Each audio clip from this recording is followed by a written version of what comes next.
Hey guys, and welcome to an episode or stream and video of Street Smart Investing. I'm your host Albert, and this is my video and thoughts and insight on Nike. So, revenue per share.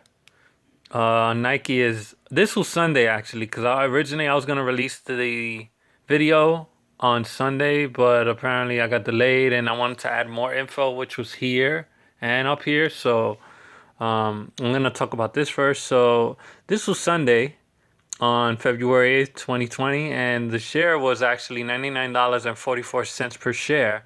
Now today's Wednesday, February 12th, and 4 days later it jumped up to 103. Now Nike as a company, it started to gain momentum throughout the 1980s because of Michael Jordan. And well, before that, let me start step by step.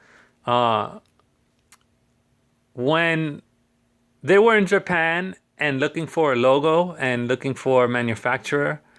Um, a manufacturer in Japan made this logo. And the reason they chose this logo was because they decided that the Nike logo actually means the goddess of victory. So if you can see, it almost looks like a V. So they wanted to implement that logo with um, their saying and their success of the business, and they wanted to relate their logo to the company and have a meaning for that. So that's how Nike came about. So to gain momentum, this is where this comes in. Well, first is it was this the footwear, and Nike decided down the line where they needed contracts to make popularity and to sell more items and products for their footwear. So this is where another line of their business came in to expand the business was through sports contracts. Again, these sports contracts they renew every year because everybody watch sports, favorite teams. They decided in the 1980s, obviously when Michael Jordan was playing, very popular player, and if they could lock in this player for a deal of sponsorships, that they could gain momentum and tons of profit. And they actually not locked in the deal with Michael Jordan. I don't know what the deal was. I'm guessing for a few years, a few $1 million. That's how companies do it when they sign contracts with their players. And so that goes that. And then eventually down the line, Nike figured that, okay, Jordan wants to make his own line of shoe wear and kind of do a spinoff from us. So what we're going to do is we're still going to continue with the sports contracts, but we want to expand on the sports contracts. So now let's jump into baseball and football and other areas like golf. And I don't think they do soccer because that's one of their main competitors. They're not listed here. These are lower competitors, but Nike's true competitor is actually Adidas, and Adidas really just they monster in on soccer, um, what we call American football. So they monster in on those profits with soccer. But again, Nike still has those main core, as I like to call core businesses with their footwear and their sports contracts and their sports apparel and activewear. So again, this was the first line of business, second line of business, and this was the third with the activewear. So next up, from the share price. So they're sitting on about, this was 2019. This is all 2019 stuff that I'm talking about. 450 million sitting on the sideline. That's approximate. I don't know if you got bad handwriting, but APPX, that means approximate.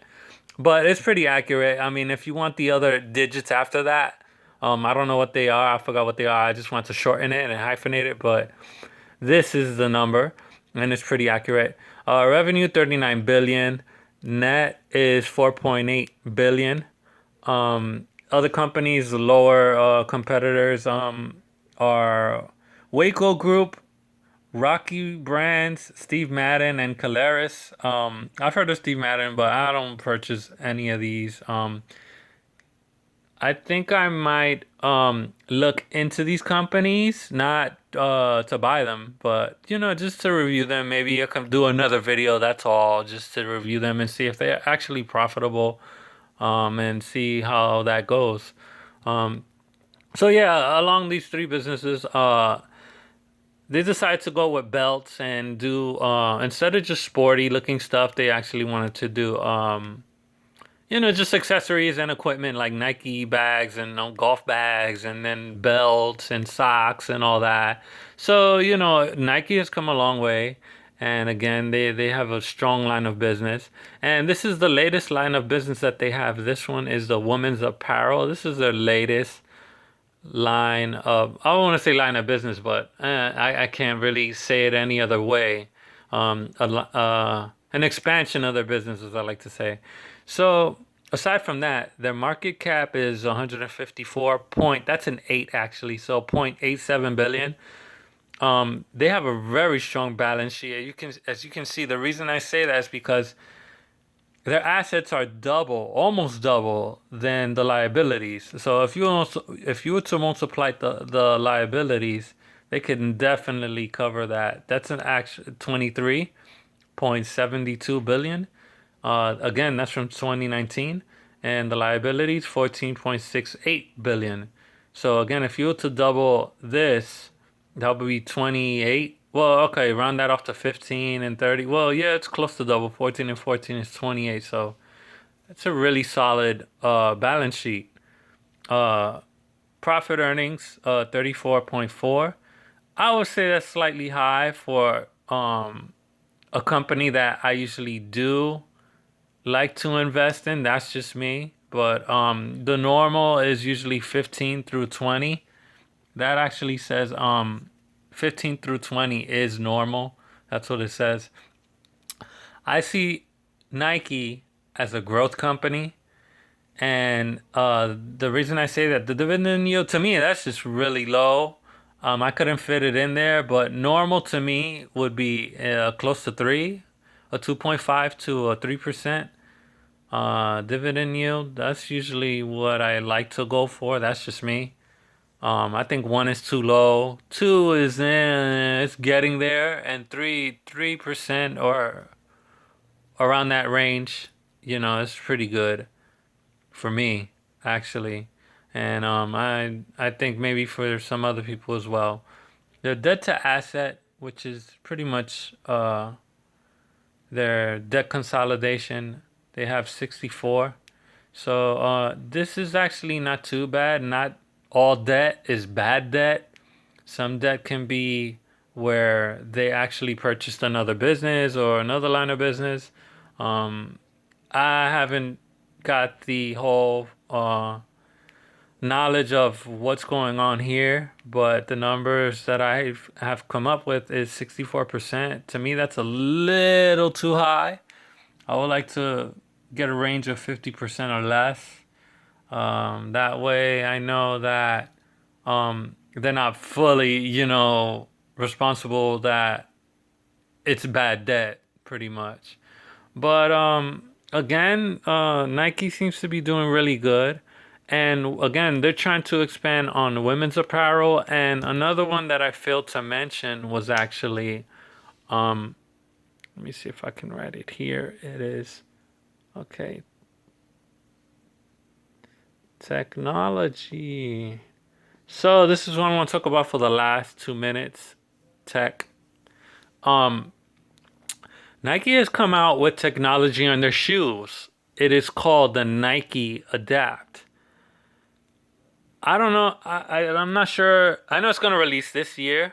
The Nike Adapt is very, very convenient actually for people that don't like to tie their shoes and like technology. So I think this is really going to blow up. The only thing I see wrong with this is the pricing. They price their self-lacing shoes. It's a new line of business that comes with technology. Again, Nike Adapt. And the pricing for these shoes, the ones that I saw, $350. And that wasn't the original price. The original price at first they were talking about 700, but they cut it in half because they see that people were complaining. $700 shoes. So again, The Nike footwear is definitely a strong business, and people are gonna resell that. There's a strong market for sneakerheads. People that like to buy sneakers and then resell them at a higher price. Um, the only negative again from about this that I see also is that it might be seasonal for kids. I see a lot of kids asking their parents to buy, oh, I want to get the Nike Adapt. You can charge your sneakers like on a small little platform. And that platform, like let's say this will be the platform, you put your sneakers on here. And so this this little platform is connected to a charger, and you're charging your sneakers pretty much, and they light up. And I don't know if it talks to you or whatever. They have an app for it already. Nike's working on, and it seems pretty cool. And so again, those are the only two things that is pricing, and that it might be seasonal. It might come out with limited editions and all that. And so far as hey, Nike's gonna, I almost said Disney, because I was gonna do that video next, and it will be next. Again, the volatility for Nike is low, and they have good global growth. They've been growing in the US for about 60%. Elsewhere is about 40. And that's about it. Nike seems really good and pretty good. Yeah, for a few shares, and probably sell them later down the year. So, thanks for watching.